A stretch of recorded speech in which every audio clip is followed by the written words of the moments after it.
Forgot. Like small towns are There you go. dying. Sorry for since I just started recording. Talk about housing in Japan. People don't want old houses. Like in America, it's like, oh, I got this nice old Victorian house or something. Whereas in Japan, it's like, I want a brand new house. Families will just build a new house next to their parents' house. Well, it's And like, because you know Interesting. why? It's because you guys are so polite to each other that you don't make a ton of noise with your new thin walls. It's like I've lived in a new building and it was a nightmare because I had to hear all the screaming people on either side of me. Yeah, this is not this is an the old apartment that I was talking about was also one of the problems with our upstairs neighbor. It was like a 22-year-old that was started partying at 2 a.m. And you Yeah. could, it was the kind of building where you could hear everything. But this building is so nice because these people got shit going on upstairs, but we can't hear it. And it's great. It's wonderful. That's awesome. Yeah. The The deal. dream. Yeah. Matt, do you remember that place I lived that was basically like a World War II bunker where the walls were like 3 inches thick? oh yeah, that was cool. Yeah, it's What gone what now. irony that you mentioned World War II here. No, Well, no, I was gonna say, Mark, I thought you were bringing up. I made a movie based on the upstairs neighbor situation, if you remember. Oh yeah, you did. I remember that. That's right. We changed I've it seen to that one. Yeah, we changed it to Satanist upstairs instead of frat boys because that was more fun, like a coven of Satanists. But Oh, that's That fun. was That's fun.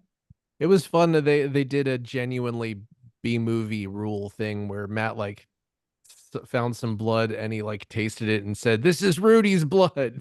Like, you know, because I I can't love act. that where you get like yeah. one unexplainable thing, but Move the plot. very army hammer of you. The line I always Yeah. remember from that film was, "I'm not a pornographer. I don't pornograph." Oh no, no. I don't. I I thought guess that was Andrew wrote genius. those lines. I don't Anyway, know.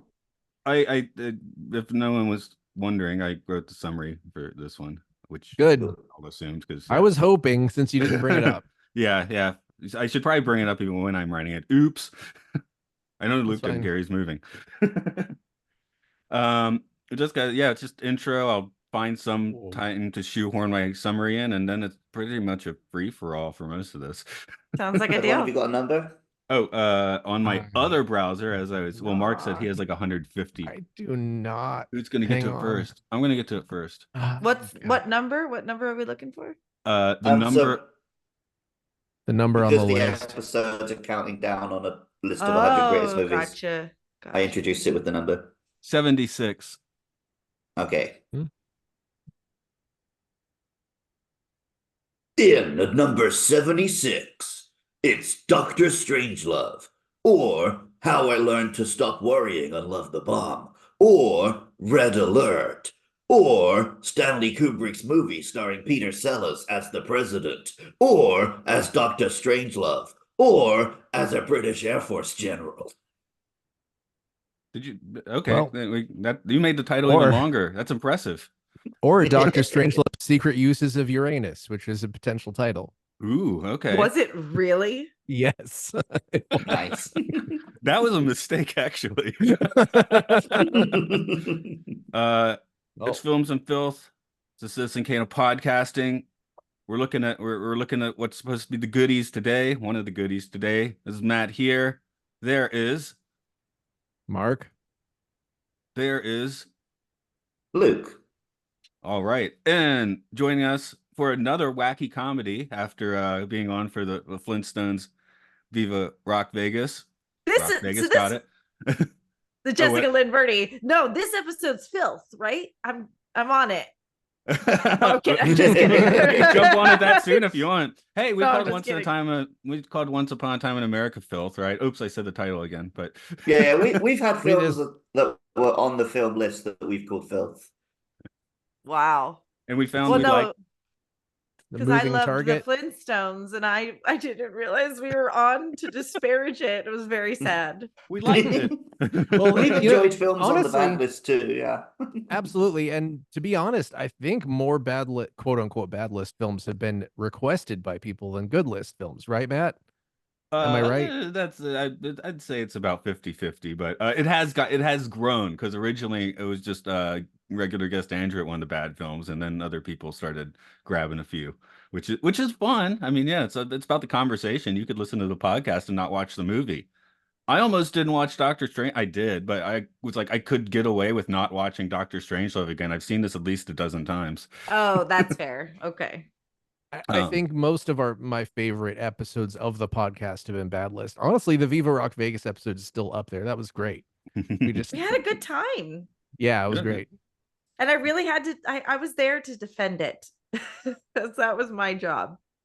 Yeah, I And you did. I don't think The any film of us was were not wrong on executed. that. Yeah.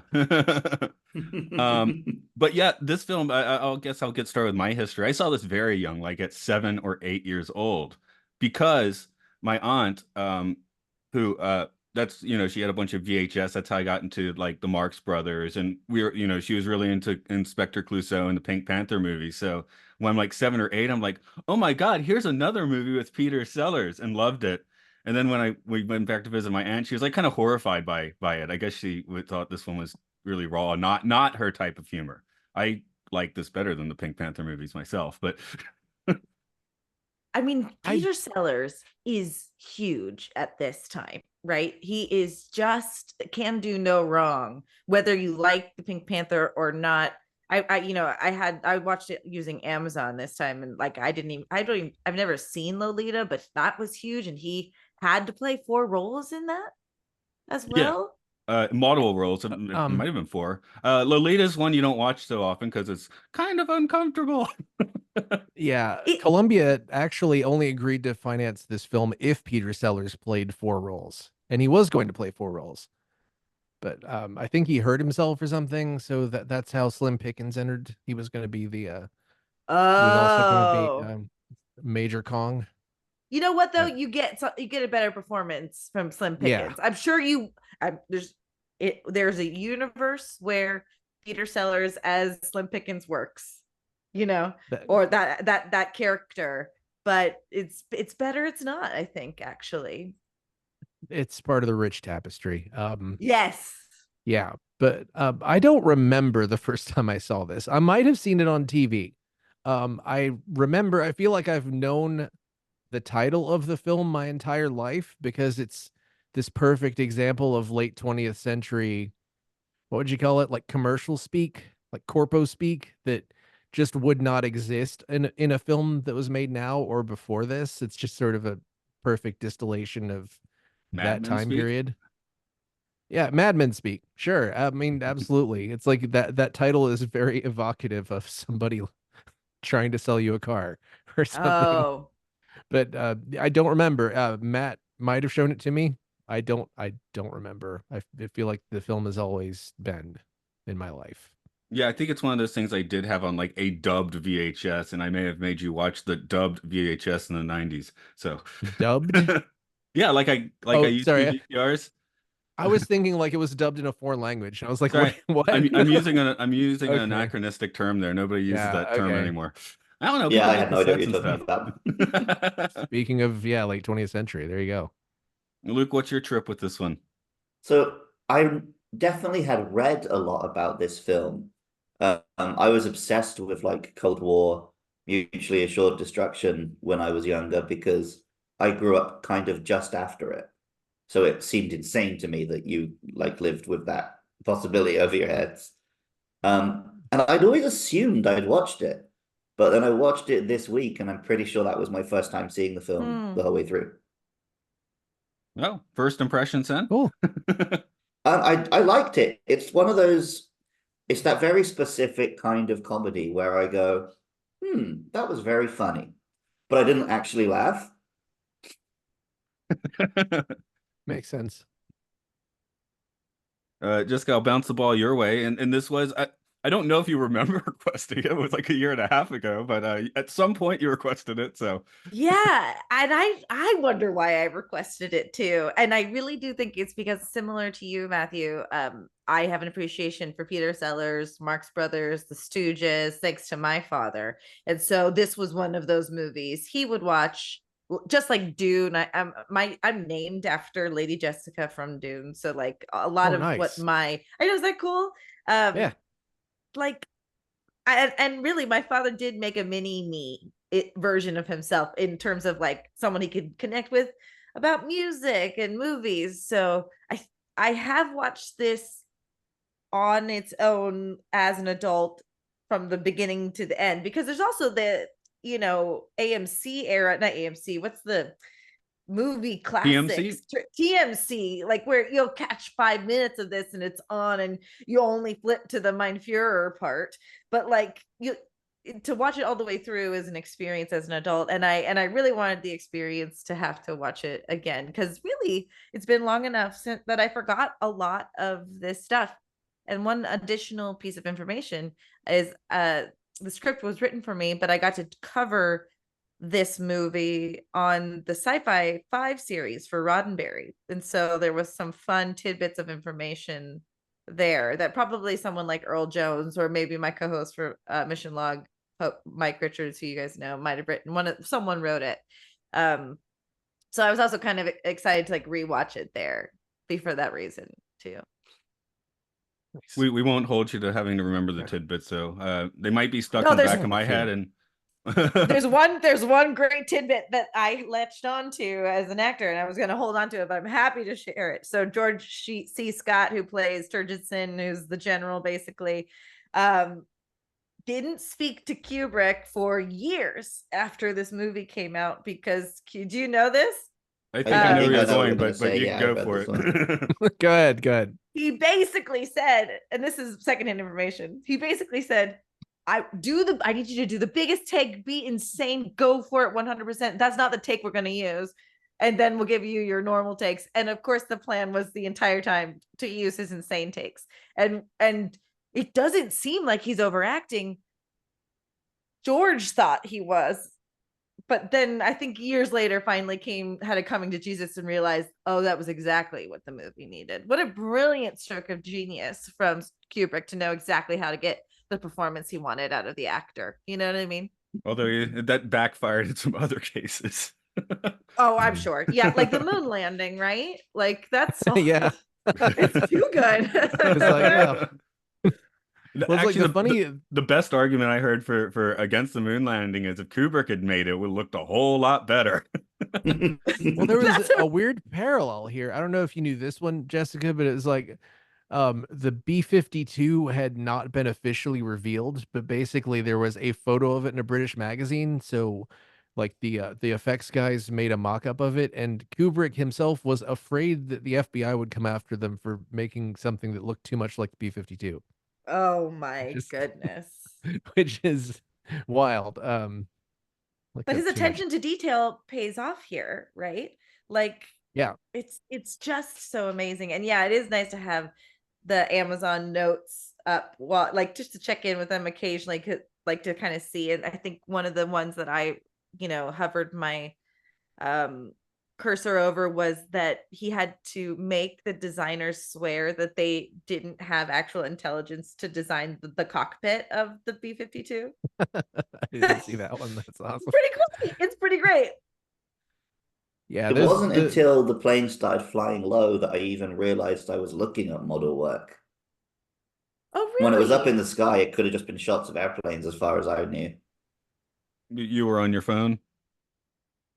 Yes. Okay. I could notice they taped a picture of a plane on the background. But once it was flying, like over the ice or whatever, it was pretty clearly like effect. But when it was just like stationary shots of airplanes in the sky, do just look like you taped a picture of an airplane on it. So yeah. No, when you're in an airplane, fine. it looks fake outside the window. I mean, that's hard to nail that. But that's because it is fake, Mark. Australia doesn't exist. They just drive you around. Oh, you're right. You're right. They just take me to the next location for my reality show of the Mark Show. Speaking of Australia, I'm watching the Traders version of the Australian Traders version. Have you guys have heard of this TV show? It's great. No. I've heard of the Traitors because all the podcasts I listen to in the UK bang on about it. Oh, the UK version is where it's at. We just did the New Zealand version. Now we're working on the Australian version. It's basically Mafia or Werewolf or Among Us, but in real time. Yeah. So Ooh, anyway, okay. we're here to talk about other things, but Australia is fresh on my mind, and the entire time. And I'm doing you a favor, Luke. Every time someone said, "I know," yeah, okay, great. How are you? How you doing? And I'm really just working out my accent while we're watching it. I didn't watch it. Excuse me. I didn't watch it last night, but there is a special feature that was filmed on the set, like in the war room, which has Peter Sellers like trying to move his accent like all the way around the British Isles. So he'll start he does Oh, a London's and then goes to wow. Welsh and then goes north and there's like, northern country and Scottish ones and yeah. Now That's Luke, so you could watch and cool. be like he's doing a terrible job. I don't know. As an American, I was like, wow, that's cool. I mean, his accent in this was pretty good, I thought. His American accent is so good. So, Matt, you can tell me, who was he accused of imitating in this role? Oh geez. Yeah, I is it I not? just saw this. It was the guy who lost to Dwight D. Eisenhower for presidency twice, and then ended up as like somebody in the cabinet or something Oh, the I president. as the president. Okay. That was the character. Well, this is Amazon. I'm just regurgitating information. No, I Because was I my remember brain. reading ton- that one that There is he, so much trivia for this movie. It's yeah, like pages and Kubrick pages and saying, pages. no, it wasn't a parody of anyone in particular, and the response being like, yeah, maybe Kubrick wasn't, but Peter Sellers definitely was. Yeah, I was gonna say since I first watched this as a dumb kid, I think I'd seen this 3 or 4 times before I worked out that Peter Sellers was also the president. Yeah, Hello, 9 Kitty. years old, he'll throw you off maybe. They don't like being picked up. No. And also, I was just like, oh, Peter Sellers is the guy who looks like Inspector Clouseau, right? So when he looks different, I'm like, grown men can't get rid of a mustache. Totally, totally. Because you're I not a fully man if you get support. rid of your mustache. Luke's going full Sigma on us right now. Yeah. Last time I grew facial hair, it was just the beard, no mustache. Yeah, I don't have any fluoride in my water, so I'm a full alpha male. I had forgotten the fluoride bit, and I I was immediately, amazed that was coming up in the 60s and people are still banging on about it oh, now. dude, if you look into it, there were there were towns that were basically putting people in jail for suggesting that they should fluoridate the water. Fluoridate. So I immediately looked up Robert F. Kennedy Jr. I was like, I Oh, bet Oh. he doesn't like fluoride. And there was news today that apparently a worm ate part of his brain and died inside of his head, according to him. Okay. So How does that's he know Oh, I that? thought you were going to say according to people who listen to him. according to that's who said that? Because I saw Yeah, it being Rob- made fun of on a So- Dune posting. Oh my god. Yeah. Apparently, well, I mean, who knows if that's actually real, but there were people who testified that he had a brain tumor, so that's possibly related. So we Anyway. want this person as president. I can't even. We shouldn't even go there. I don't think The he's in the worst top thing, running. no, he's he's not not. going to win. The worst thing is that I looked at a big unbiased list of things that he supported, and I agreed with him on like 2 or 3 things. It's just like, What a broken That's because doomsday he clock just is says right. everything. Ugh, yeah. I mean, God. Oh, don't worry. He's bad enough that I cannot. I cannot. I'll Anyway, bop in my summary here. Just get that out of the way. General Jack D. Ripper locks down Burleson Air Force Base and orders all American B-52s circling Russia to fly in and deliver their nuclear payloads. His XO, Captain Lionel Mandrake, comes across a civilian broadcast from a confiscated radio and realizes that there is no situation to justify a nuclear attack and that his commander is insane. Meanwhile, the top brass convene in the U.S. War Room, including President Merkin Muffley and General Buck Turgidson. They cannot recall the planes as it requires a cipher that only General Ripper knows. Muffley calls in the Russian ambassador, who gets him in phone contact with the drunken Soviet Premier Kissoff. After a tense and weird conversation, which brings to light a working but not quite publicly announced Russian doomsday device, They decide that they will bilaterally try to destroy the planes. They down 3 and damage 1. Burpelson is under attack from friendly forces, and General Ripper shoots himself, but Captain Mandrake discovers the cipher and manages to communicate it to the war room. All planes are recalled except for the previously damaged one. Their communications are out, they're leaking fuel, and they decide to bomb an alternate target. Though the bomber's commander has to ride the bomb down like a bucking bronco due to a faulty bomb door, their mission is a success and the world dies in fire. And yes, I did notice I did made not it. mention Dr. Strangelove anywhere in my summary. I mean, he just rants, right? Wonderful ranting, but it's kind of interesting he's the titular character because he's the least relevant. Yeah. Yeah, that's he has the best name, question mark. maybe it's just like a movie full of questionable characters and he's the most questionable character. And seems to have the most power at the end for some reason. I know there's an analog to that. There was a movie where somebody just takes power at the end. I was thinking of Baltar and Battlestar remake, but I guess you haven't started that yet. Sorry, I'm Slim like Pickens 10 had episodes in. Slim Pickens had the best character name as Major TJ King Kong. Sorry, I have to make a correction there. I mean, Jack D. Ripper, maybe 2 on the nose. Two on the nose. Funny, but 2 on the nose. Yeah, here's some taglines. The comedy classic from celebrated director Stanley Kubrick. The red-hot suspense story that's rocking and shocking the world. And the wild hotline suspense comedy. I don't know, hotline. What anyway. does that mean? Maybe because it involves a lot of phone calls? Yeah, it's just people on the phone a lot. I was like, sure. Who's on the phone?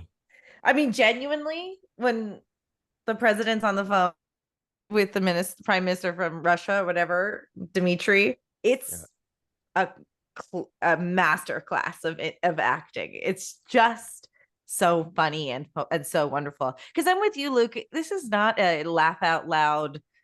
No, it's a different kind of comedy. And you could take this very seriously at very many points, up until George C. Scott goes, but they'll say the board, or if he falls down, it's not until a couple very funny things. And even the bodily fluids, I'm grateful you guys shared that, because that there was actually people that were afraid of it, because it seems like something that someone just decided was a problem, as opposed to like a real conspiracy theory. So it's conspiracy theory. So it's interesting that there actually was something that people were afraid Well, if you made it today, he would be saying that they have to bomb the Ruskies because they're turning the frogs gay.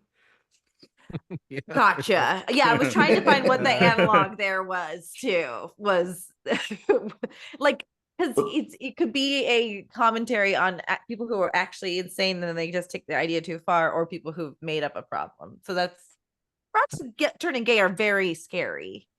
If you want to see the serious version of this, by the way, it's 63, 64, about the same time.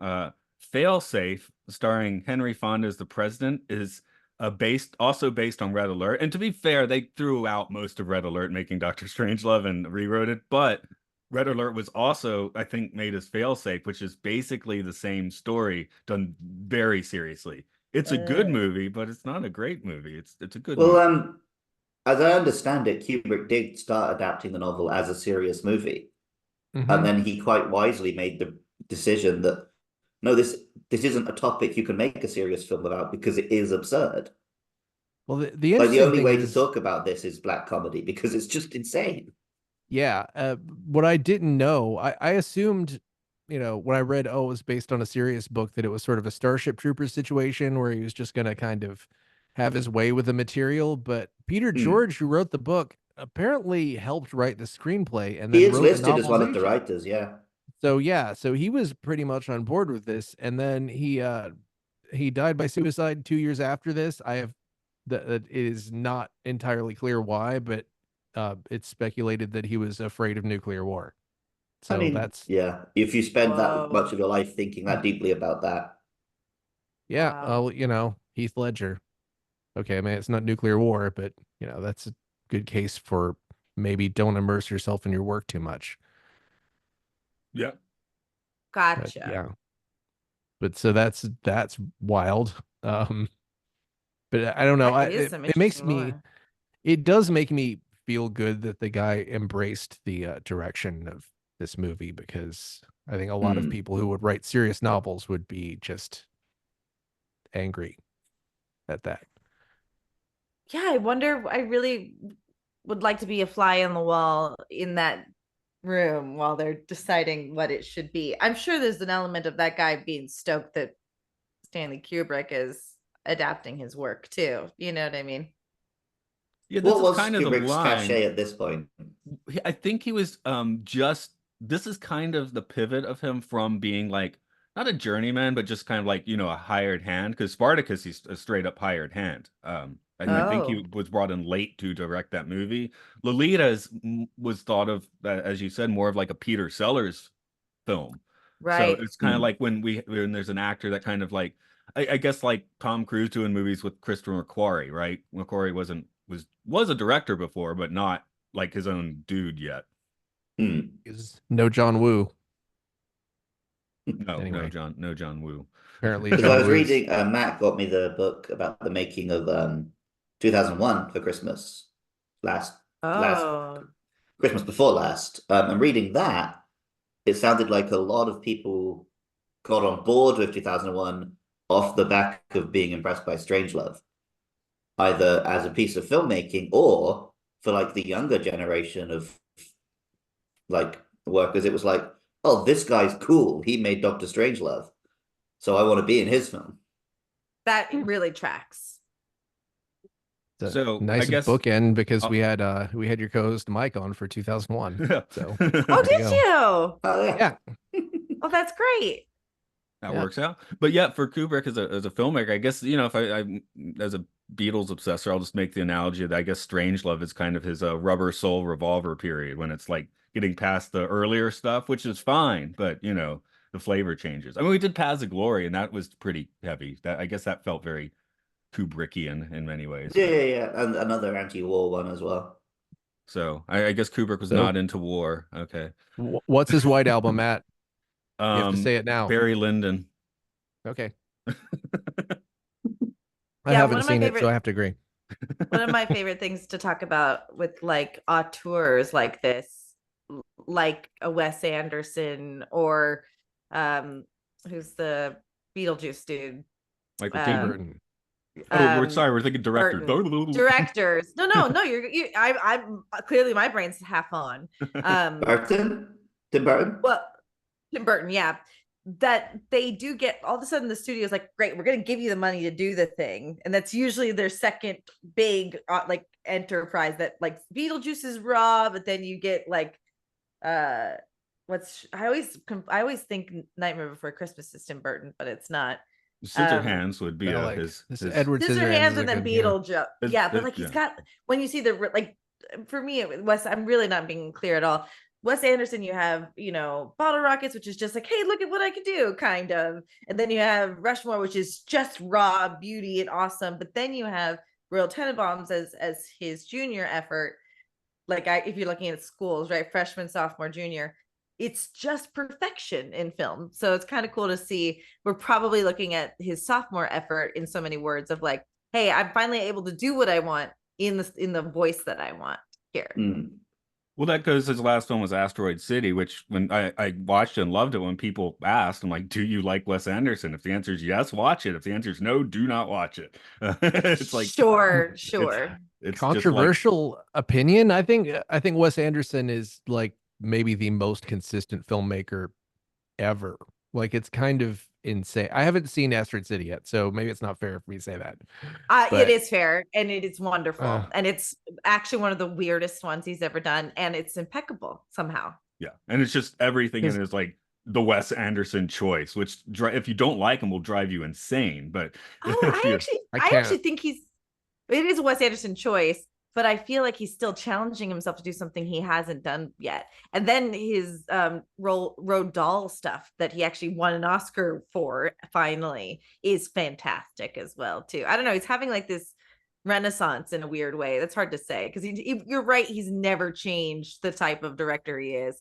but I think people like to assume he's a parody of himself, and that's also not fair. Oh no, not at all. No, I'm not saying Asteroid City is a parody of himself. Just I'm like not it's saying, I'm just saying people distilled. think that. Yeah. Yeah, that's fair.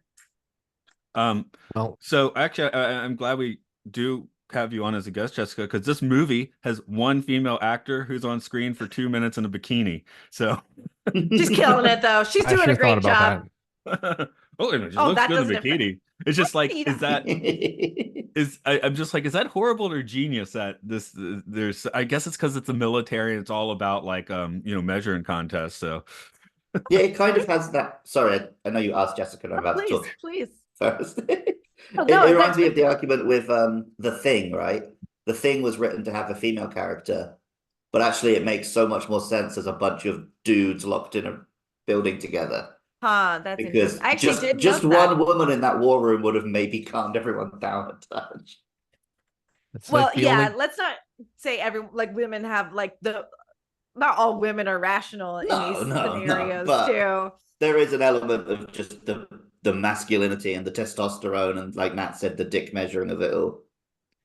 It's so interesting. I actually didn't get any dick measuring out of it, really. And I think it's also just of the time too. I certainly didn't go, oh my god, there's not a woman in this. That didn't No. raise my flag at all. Because it really isn't about that. Like if we did this movie today, or let's say Barack Obama's time, Hillary would be in the room. You know what I mean? Like, and it wouldn't be a question. She would be her own character in this scenario. That's all. And But it's really, interesting to me. I mean, you let's could keep in mind the biggest war movie director of the past 20 years, Catherine Bigelow. So, Sure. that's true. I was gonna say this, you could paint this movie about being how the patriarchy utterly fails, and it wouldn't be that far off. Because you're, I don't know, nobody. It's about people not talking to each other, and and then some people talking to each other and not getting anywhere. And I jumping guess to that's conclusions. fair. I don't know, because the communication that's happening between Turgidson and the president is actually phenomenal. And then the communication, besides the fact that the Russian prime minister is drunk, is also lovely. Like his first instinct, rather than the guy's no sum total, was like, let's just go and like only kill 10 million people. You know, his first instinct was, we should talk to the guy. We should see if we could solve this in other ways. And yes, there are Strangelove based salient points, but is insane. I'm just saying that there is good communication too. And it's actually kind of cool to see brilliant, albeit men, talk about things that they know well. I do enjoy that. I like that about this movie as well. Of course, yeah, we I got the mean, scene of trying to convince Bat Guano to let him use the phone and shoot the Coca-Cola machine. So I guess that's a success of communication. That was a difficult one. Yeah. And also like Difficult, Peter but Sellers, successful. well, he kept on like removing his hands and putting him on his shoulder. Like I was like, dude, he could shoot you at any time. It just was very interesting. I guess it's hard to understand getting in the mind of someone who's exasperated because the world's going to end if you don't succeed. No, he's killing it. And also it actually just more frustrated me that the protocol is what got them here to begin with. And like that man who finally infiltrated the base because the base surrendered, in so many words, that his protocol didn't lend him to have enough information to know, oh yes, let me find the next in command, like that caused even more of a problem here, probably in the time frame that the B-52 that dropped the bomb was being attacked and could have like maybe successfully gotten the message to them in time.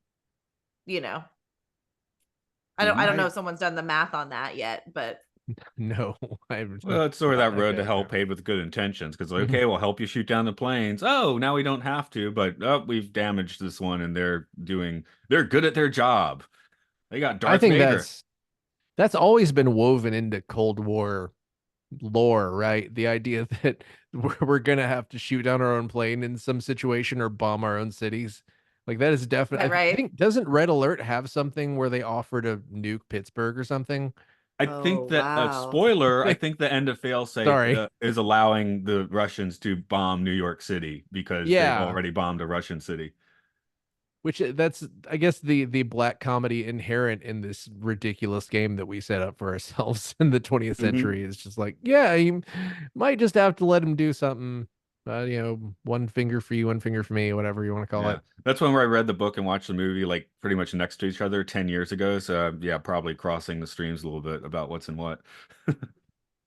No, that's Well, fair though. I mean, one of my favorite lines of all time is when they're explaining the Doomsday Machine and uh Strangelove is like, the whole point is that we know about it. Well, we were going to announce it on Monday. Yeah, it's insane. And that he Dude, forgot about it too when they call him. It's great. It's just wonderful. I did not get any of those jokes when I was a kid. I just thought the Doomsday Machine was real, and I didn't get any of those jokes. And like watching it this week, I was like, oh yeah, I definitely didn't understand that Well, yeah, humor. that's one of the charms from starting to watch this when I was 7 or 8. Because even watching last night, there was one or two things I like picked up on a little more. Because one, because Sure. I'm writing notes, actively paying attention more than usual too. So that helps. Because this is the kind of movie I'd like put Yeah. on like going to bed and pass out after 15 minutes. Sure. So I don't remember ever getting the Doomsday Gap joke before.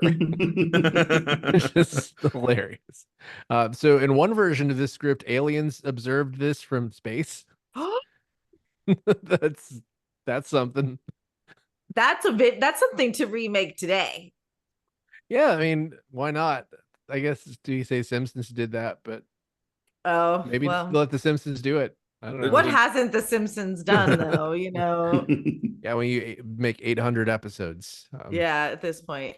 Jessica, you're on for the Twilight Zone episode. The monsters are doing at Maple Street, which ends that way. It's certain That's I was gonna right. say it feels akin to that. Let them destroy themselves. I'm sure there's people, if we're in a simulation or aliens are watching us, they're just waiting to see what's gonna happen, especially in 2024. But So I'm it doesn't glad they matter. didn't do that because I do think this is one of the best endings for a film ever. Jump cut to some swing music and mushroom clouds in the middle of Doctor Strangelove's line. I mean, which Yeah, and that apparently was. that was Go ahead, Mark. I think I know what you're saying. improvised. Oh He yeah, walked in that day not knowing what he was going to do, and then he just threw that out there. and that was going to Wow. de-evolve into a pie fight. So if that scene were to continue, they would straight up just start having a pie fight in the war room, which Which is doesn't. weird as hell because I falsely remembered the pie fight being in the movie, which tells You've, me you've that I probably must seen have watched stills it of at it. some point. You've seen Okay, stills so of it. I've never seen it. Okay, wow. That's why they have Oh. such a food spread in the war room. Hmm. And it was like right after Kennedy got Oh. assassinated, right? That Like it yeah, was they right, changed. and A then they guy could have had a decided to pretty change good time in Dallas, and changed it to guy have a pretty good time in Reno. And if you look at Slim Pickens' mouth, you can see him saying Dallas. It's 80 yard. Huh. Wow. Wow. See, Mark, I told you I had That's lots of dumb trivia in the back of my brain, even No, though I did not good. specifically study for this Well, we're viewing. democratizing the trivia. I love it. That's what I like. Yes. Because there's so much I can't possibly keep it all in my head. Possibly. But I I might think click it's pretty one. wonderful that he improvised. I think he improvised the majority of his lines too, but he obviously had a vague idea of what he was going to do for certain characters. It is the Peter Sellers show, but everyone is just doing a damn good job all the way around him too, and it's such a fun watch. Right. As I It's the understand it, Peters. Go ahead. I was I gonna was say, gonna as I say, understand it, he improvised a lot, but then Kubrick made him do his lines that he improvised over and over again. So it's interesting, like this immovable object up against another immovable object for this, which I think worked out great. Well, that was the Um, thing with the Kubrick and his multi takes. It wasn't like we're going to do this until it's perfect. He's like, we're going to do this until I discover something that neither of us have thought of beforehand.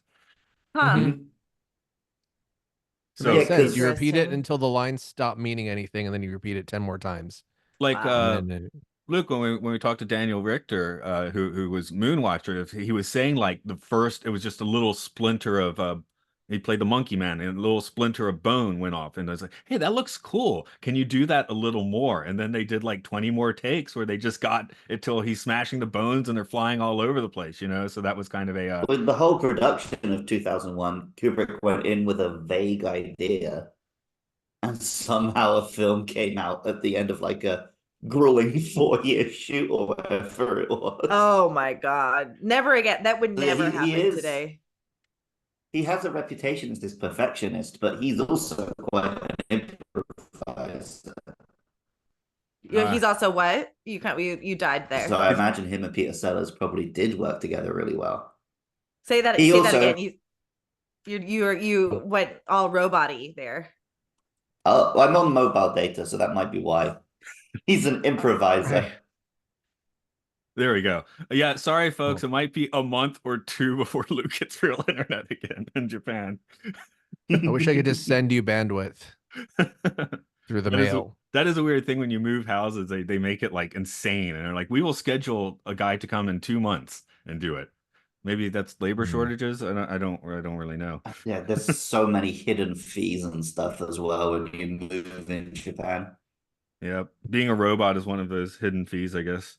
Yeah, sure. But yeah, as much as Peter Sellers show, you're like, well, there's also the Slim Pickens show, which would have been Sellers too. So it's good he's there. So we have him and George C. Scott to really go on about as well. So it's really weird how like probably the wackiest thing in this movie is Slim Pickens riding the bomb down, and that's so iconic that I don't think I've ever really taken the time out to laugh at it, like ever. You know, that's one of those weird things. I don't know. it was It's on like the he did 80s such a good VHS job. box. I mean, they've changed it since, but that's what I remember seeing in the store when you would go for this one. I'd have Well, it's, loved to like, have seen this iconic. film not knowing that was coming. Oh, really? Okay. Well, No, that's I great. didn't. I'm saying I would have loved Oh. to. No, Oh, yeah. that makes a lot of sense because when you see it get to that point, there's some movies that I wish I could erase my brain and watch again. You know, Well, I get that. I really wish I could watch Terminator 2 and not know that Schwarzenegger was the good guy Terminator, which they Mhm. you know, some of you would remember that they did a huge advertising blitz where it's like Arnold Schwarzenegger's the good Terminator now. It's Oh like my they didn't even God. try. They didn't even try to keep it a secret. It was just, oh well. Well, 'Cause it was a great scene. It was a well-directed, suspenseful scene where the Terminator is like coming out looking menacing, carrying a gun. And anyway, well, still good. Doesn't matter. Speak about how just, like you knew about him riding the bomb. Some of you probably knew about the War Room set, which 80 other movies have tried to recreate. And I started looking, just started looking for the reviews here, and I came across a bunch of color production photos from the War Room, and it's just like blowing my mind. It looks so weird. It's like I can't accept them as being something real because I'm so used to the stark black and white documentary look of this. Seeing the color War Room photos is just weird. Because we're filling in a lot of the blanks of the black and white too, for good. I don't know if anyone can see that. No, it's not. No, that looks black and white. I thought you were going to drop it in the chat, so I had the chat window open. Oh no, I'm looking on my iPad here. So because if I use my keyboard, you'll hear the clickety clack of it. Clack, clack. No. I mean, okay. Anyway, it's just I hadn't seen those before, later. and it's kind of it's on the IMDb. Like that's why I clicked. I'm just scrolling down. It's like the first thing I see. I'm like, whoa, weird. I want to live in the War Room. I want it to be my house. I love it. I absolutely love it. Too much echo for podcasting. Yeah. I'll make a little tent. But I do like the idea of like dedicating a wall to, having lights that like look like the planes flying inward, and it's kind of got a Pan Am vibe too. So you could definitely you could dedicate a wall in honor of it somehow. I believe in you. Yeah, if you like some mid-century modern, that's like one of the apexes of that. I sure do love that. Yeah, I want to stay at the Pan Am terminal. They turned into a hotel in New York. It seems it's not that expensive. Not that expensive. I mean, I guess because nobody wants to stay right at the airport in the middle of New York, but that's dumb. That's so dumb. Yeah. But I really want to stay there. I'm going to make it work at some point. I feel like I recently saw tweets about Air being the X-Men mansion as well. You want to do that? Sure. Absolutely. Well, does anybody? Well, Jessica voted Filth on this. Yeah. Oh yeah. Yeah. Hate. Yeah. This trash.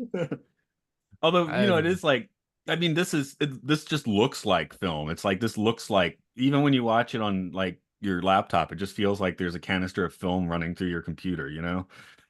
Hmm. I mean, not even talking Yeah, about the quality, just I feel like it's like, some weird thing you'd find in a canister after the apocalypse, right? Which I guess is kind of what it would be. yeah, I guess so. Um, Weird how that they did so much editing right before the bombs fell. It's a Yeah. prequel to Fallout. Yeah, that certainly is on my mind now, even though this is quite a bit different than that, but also the same. I don't know. It's sort of a Sure. similar tone where that's like a black comedy that shows how people are kind of idiots. I don't know. I actually have yet to Or see evil. it, so I may you may have just convinced me with that. Um, Oh, I have haven't you seen it played a lot either. of I the was games? guessing. I was just I guessing. I have not played the games actually, and that's why I thought initially I wouldn't want to watch it yet. Yeah, I mean, if you were interested in playing the games, I'd say play like 3 in New Vegas, but if you don't really care that Gotcha. much, there isn't like an actual spoiler for the games in the show, but the show is a lot like the experience of watching someone play the game, but with one of the Oh, games, but with like more dialogue and more of a through line. But the game is like there's even references in the show where somebody's just like, thou shalt get rule number 1 of the wasteland, thou shalt get sidetracked doing dumb bullshit all the time or something like that. Where it's like, yeah, that's basically exactly what the side game is. quests. Yeah. It's Got just all it. side quests. Yeah. Oh yeah, now it's coming back to me watching you play the game. Okay. It's all It side quests. may it may make me want to play it. I actually, when I was going to Vegas with my boyfriend and we had just started dating for the Star Trek convention, he saw the field of solar panels and he's like, that's in Fallout Las Vegas. And he was stoked about that. I've But anyway, uh, these guys know that I basically sort of transitioned from Bethesda games to like Souls likes, so I'm doing that now. got So it. I don't know if I can go back right now to So no non-combat. Baldur's Gate for you. I have to play that at some point, dude. That looks so good. But Everyone loves it. yeah. And then there's the new space one that they also just released. Looks interesting. I think it's in space. Starfield? Yes, Yeah, I yes, don't know. yes. Yeah. I have a friend who's obsessed with it. I don't know. Maybe I'll get around to that at some I point. don't need to be obsessed with another video game. I play Minecraft all day, and it's tough enough for Yeah. me to get I'm anything done. I'm gonna play the crab souls like because I think My that's like pretty good. crab. It's Another called Another crab's Crab's treasure. Treasure. Oh, It's okay. Yes, my friend's playing that right now. yeah, I didn't yeah. realize that that's what type of game it was. I didn't Yeah, realize. instead of souls, you collect microplastics. Very good. At least someone's Yeah, doing the Lord's work. Cleaning yeah, up I, the. yeah. So do you get to go to the big thing in the middle of the Pacific, the bay or like I the don't know. island of plastic or whatever it is, the continent I of don't plastic? know. I think it's really big. you do get a I hope gun. so. You can have him carry a Yeah, gun. yeah. You can have your whole shell just be a gun. Jeez. It's insane. Yeah. I love it. It's And really clever. and I've heard that in a true Souls-like fashion that the idle animation, like when you're not doing anything, the crab will just start juggling like health power-ups that you have, and if you take the stick in the wrong way, he'll like drop one into a grate or something and lose it. Oh no. See, That's yeah, see, fantastic. yeah. I'm like Luke laughs in the way that one of us laughs. So we've been trolled by these games and love it Because you know because what we Yeah. that's love being trolled by these people. Yeah. wow. That's fantastic. But yeah, That's this what we this go movie for. is not filth. This movie is the opposite of it. It's very good. I'd be curious to do this podcast with y'all in 50 years and see what we think about it then. I In mean, our Fallout universe, yeah. Sure. yeah, I can't think of an analog to this movie. It's like I was kind of wanted to compare it to Citizen Kane because this, if you could call Citizen Kane like a dark, kind of funny look at pre-war and this is post-war. Um, but I don't know, maybe not. That's There aren't a whole stretching the lot of taffy a bit, but black. I thought I Yeah. think about the it. I at least thought closest about it. thing, this feels a lot like, I can't make this point because I've forgotten their names like I always do. The two brothers who made Fargo. Oh, Coen Brothers. Yes. Yeah, I it see feels that. like a Coen Brothers sense of humor writ large, where it's just human error piled on human error, leading to incredibly tragic events that you can't help but find them funny. Oh, sure. Yeah, it's kind of like the smartest guy in the room version of that. And to be clear, I love smartest guy in the room things. I know some people don't care for that kind of thing, but this is sort of like the Coen brothers showed up to be really smart at you, which, Mm. yeah, I don't know. Well, it's nice to see a version of this where we're not successful, you know. I don't know if you guys remember watched or remember Seeking a Friend for the End of the World. Realized even though it says very clearly the asteroid's going to hit no matter what, I'm still like going, but they just fell in love. And so it can't hit. And that's not how movies end. And then very close to the end, you're like, but no, it can't. It can't. And then spoiler, it hits. But and kind of like I also actually really liked Don't Look Up. Don't Look Up is an analog to this a little bit. Did you guys watch that Adam McKay movie? Did I keep not, because I hearing think the I was name come kind through. of I kind of didn't want to live in the present time when that came out. And I figured I would watch it later. You It's didn't sort of wanna like look up. I haven't watched The Social Network yet because I'm still not like divorced. I almost want social media to just die before I watch that.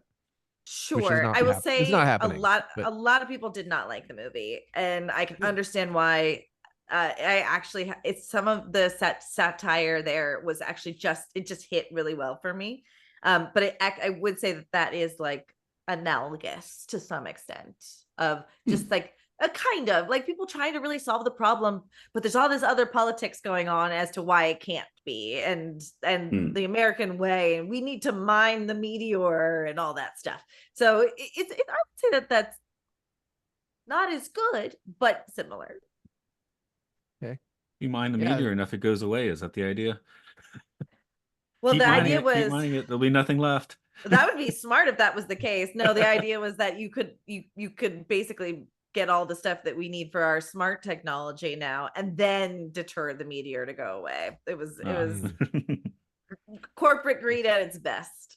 I got a few things here of people trying to convince us this movie is filth. So I have a few 1-star reviews.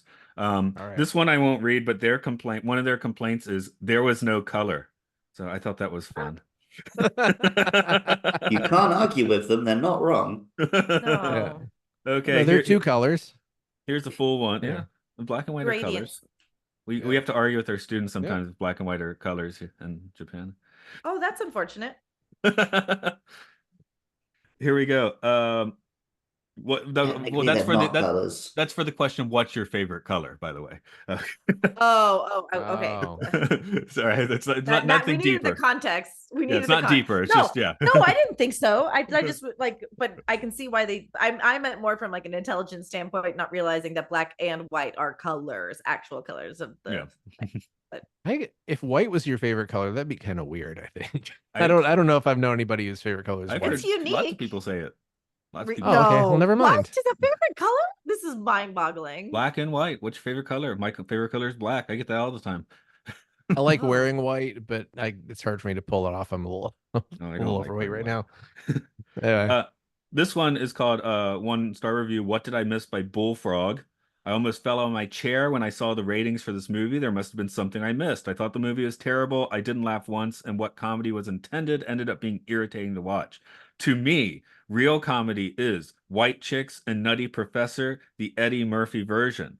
The overwrought and over-the-top acting ends up being annoying instead of amusing. Although 100 minutes in length, it took me 3 nights to get through this garbage, and even then I couldn't finish. And they go along a little bit.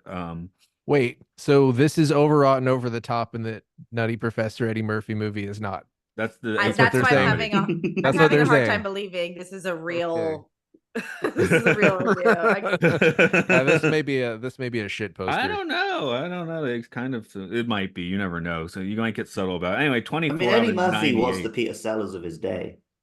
Yeah, he is. He did play many characters in The Nutty Professor, didn't he? I mean, there you go. That's a fair That's a good pull, Luke. Now that you start thinking about it, you know what? I think that's a real review. You could draw that line, I guess, if you really are a fan of those movies.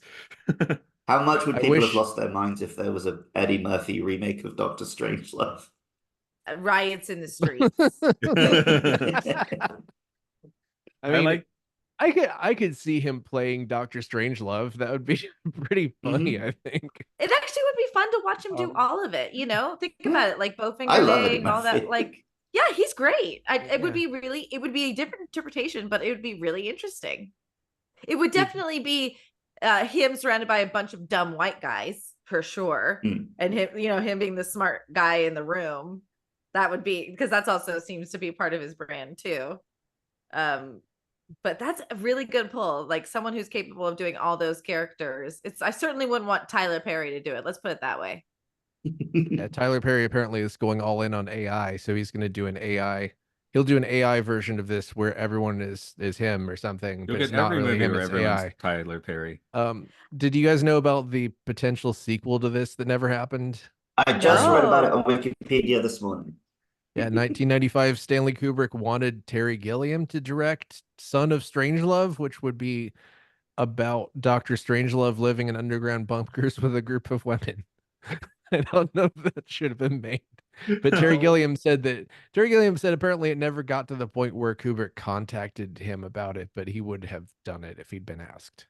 So, I think you do anything Stanley Kubrick asks you to do. Do you know what I mean? yeah. I think Gilliam would be a good choice for that, but I don't know if that would have made a great movie because that sounds kind of, I don't know. Well, you never know. I was just listening about some people talk about how, like, when the movie Ratatouille, great Pixar movie, if you try to explain the plot to anyone, you sound like a crazy person. So Sure. there's Yeah. a In a world rat where that people don't know what it is. there's a rat and he lives in a chef's hat and pulls his hair so he'll cook things in a certain way. You're like, what? That's not a movie. I want to talk to someone who saw Everything Everywhere All at Once before they saw that and didn't know what the reference Oh yeah, was that's of like that's the that's raccoon. part of Everything Everywhere All at Once. Yeah, Oh, Raccacoonie. right. Well, It's like, that no, Raccacoonie. I also never laughed as hard as I laughed when Raccacoonie was being taken away in a cage and the guy was screaming, "No, Raccacoonie!" I don't know. It was filmed like it was sad, but it was. I very am funny. the only person on the planet that has yet to see that movie. I'm sorry for spoiling that about it, but you should see it. Well, It's great. I think I can live with that little minor spoiler. I just have to explain why I'm not sharing in your joy. I'm sure I would experience it. no, I've seen it once and I'm like trying to remember it. So I need to watch it again. It is good. It's like one of the only truly modern movies. I saw it think. once with Matt for a podcast, and then I saw it when it came out in Japanese theaters like a year and a half late. I missed that. Okay. Oh well. Mhm. Um, any final thoughts anyone wants to throw out on Doctor Strangelove today? Well, this was Kubrick's last black and white film, so au Yeah. revoir. I guess we have one more Kubrick coming up. Is that We definitely have The Shining on the list. Yeah. just The Shining? There might Weird. be another one. I don't remember. I think it's just The Shining though. Yeah. Yeah. Because We've some done people find Paths his of film Glory, slow which and I boring. think, yeah, I close guess to I'm this. just feeling grateful that like I gave myself the gift of being asked to do this episode, because you don't need an excuse to watch the movie, but it's one of those things that you could also take for granted that it's like, well, it's there, I'll watch it eventually or whatever. But it really is just like a masterclass in acting, a masterclass in directing, and it's just really good. It's just really enjoyable and not something you actually have to work hard at to enjoy. So I think that's what makes it a stellar movie in general. So thanks for having me to talk about this. Right Thanks for on. coming. I'm glad you don't have to defend it like the Flintstones.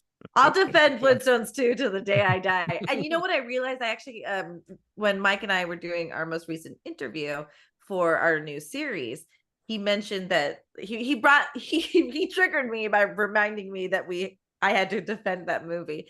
But I think what actually happened to me is I conflated Flintstones 1 and 2 and combined them into a good movie. Because Flintstones 1 has great cast, but a really boring plot, and then Flintstones 2 is beautiful, and then like some of the cast is like, why would you cast that guy? Or you know, like we talked about, Wilma can't do the accent, you know.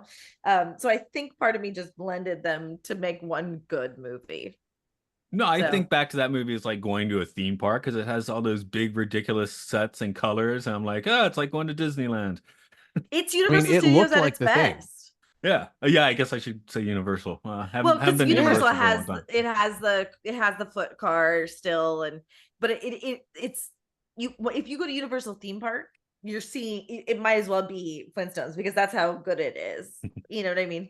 Anyway, it's like a visual feast for the eyes for sure. Anyway, that's just Yeah. where I land. It does the thing, which is always commendable. If it does the thing, you know what I mean? Like Say that trying to- more, like in what way? Like it it accomplishes the does goal, it you mean? does the Flintstones. It The does the Flintstones are Flintstones. there, you know what I mean? Like Yes. it's not like, I mean, I feel like I attack this movie too much. Super Mario Brothers does not do Super Mario Brothers. I like what it does, but it's like they were just like unironically, we're doing the Flintstones. This looks like Flintstones, which is cool. So I have yet to see the Super Mario Brothers movie too because I just Mark's don't Mark's love. talking about the 90s I'm talking one. about the 93 one because that just comes up more somehow. Now that Organically. one isn't Super Mario Brothers, but it's good. Yeah, we all kind of agree on that. Like that it's fun, and I want a game based on it. Sure, it's you know what it is. I always felt like if you had to base a game off it, it was Super Mario Brothers 2, which was also just a retconned game after they realized Super Mario Brothers 1 was successful, and you're like, oh, we're in a weird world with dinosaurs, when it makes Yep. no sense in that world. But no, you're totally right. Yeah, that movie does not accomplish the Super Mario Brothers goal at all. That's a very fair point. Yep. And like Dungeons and Dragons didn't really do Dungeons and Dragons all that much. Oh, He's The talking first about the one. old one. He's talking The Again, about he's 2001 talking one. about the Jesus the Christ! Jesus It's Christ! good. We love the new one. We love the new one. No, I just Oh, watched it's the so new one fun. again. I put it on for the family last weekend. It's so good. It's so good. It's so fun. I doubt they'll do another one, which is a shame because it didn't do well. Yeah. But I think they also chose a bad opening weekend for it. But Well, it's it came fun, out man. it came out exactly the same time as the Super Mario Brothers movie that people liked. So it's like they kind of hit with both of those properties finally at the same time, and Super Mario Brothers just ate Dungeons and Dragons lunch, which It's is too bad. unfortunate. It's too Yeah, bad. it's really sad. Because But you can't get better than Chris Pine as a bard. You really can't. Yeah, Chris Pine has said something along the lines of, "Hey, hold out hope. Maybe it'll happen." So maybe it'll happen. It might. Who knows? I- Yeah, it's not like I think it would be dumb to just shit can it. It's not bad, and it does have like I think people like us and other people like I watched it 6 months after the fact, and so it can be watched again, and so it certainly can find a new life. No, I've watched it And twice in the past That's month, and I hadn't seen it before that. So you may single-handedly be the reason it comes back, at Oh, least yeah. in Japan. hopefully, Let's go, man. It's time for a campaign. Let's all watch it yeah. over and over. Jessica, you've got my podcatcher has just told me you have some bigger fish to fry for championing some TV shows or movies, though. If you want to plug that out. Yeah, some cool stuff is happening actually. I know Mike and I have had a couple of ideas for shows thrown out there. It all depends on like if the timing works out, who can do it, yada yada. But we finally are officially releasing our series. It's gonna happen on the Mission Log, the Orville RSS feed. So if you're already subscribed to that, you're already going to be getting this series. But we're calling it our Shore Leave series, where we're going to talk about Ted, the new series on Peacock, which is Seth MacFarlane's other show. And we thought it would be really good to do that. Besides the fact that Ted actually is very good, there's a lot of Orville guys on there. So it kind of just like naturally flowed, and we were drinking Bear Fight whiskey while we're doing it, which is really awesome. So the show is brought to you by Bear Fight whiskey, which Seth is also an investor in. So it was like kind of like just a lovely, nice, harmonious meeting. We're going to do 8 episodes, talk about the series. Seth's on the first episode where we talk about the show. In total, we'll have actors from the show. So it's going to be a good time. So Talking Ted, brought to you by Bear Fight whiskey, or presented by Bear Fight whiskey. You can find it that way. You can go to Roddenberry Entertainment and follow them on YouTube, or find Mission Log of the Orville on your podcast player, and you can listen to the show that way. And I highly recommend it. It's a good time. We even give you discounts to get whiskey if you're a drinker, if you can drink responsibly. Let's put it that way. All right. Yeah. Looking forward to your TED Talks. Exactly. Sure you haven't heard that yet. No, you're the first person to say it. That's exactly what I was going for. Actually, my friend came up with the name Talking Ted. Why not? It's perfect. Yeah, I guess the other way it might be copyright infringement. So And we They're didn't just want to do getting that that. extra traffic. People search for TED and then the word talk, and then it just shows you're getting extra traffic from it.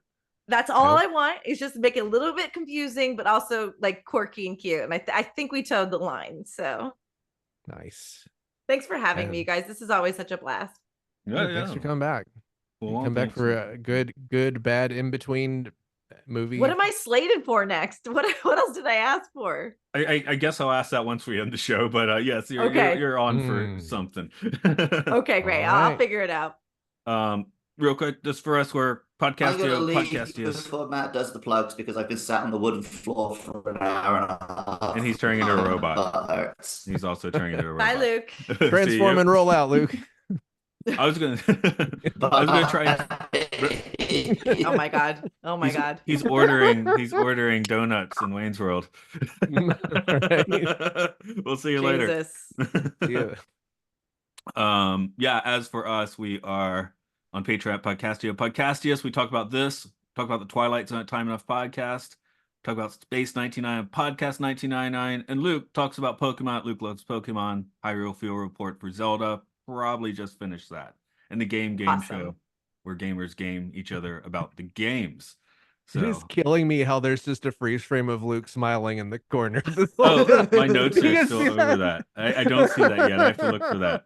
And you know what? That's a nice freeze frame, actually. It's really charming. We could just end this on a freeze frame or a jump cut to nuclear explosions. Oh, there he goes. Yeah. Right. Maybe I'll double reel one. Right. That's not good. Yeah, I thought it might be weird just bringing up just like in actual show, but the one I wanted to ask you about, I feel like you mentioned it to me, but I didn't actually stick your name on it yet, is Coco? Yes, please. Okay. Oh, I haven't seen that yet, so that's going to be So I've avoided watching it. Make you cry. I don't want to cry. That's why I've been waiting to watch it. It's so good.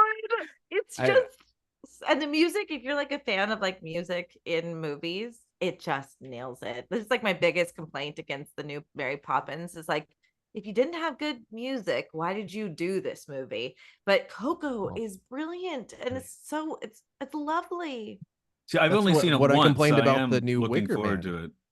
Because the first Wicker Man, the original Wicker Man had tons of songs in it, and the new one is just Nick Cage yelling at people. Did it really have songs in it?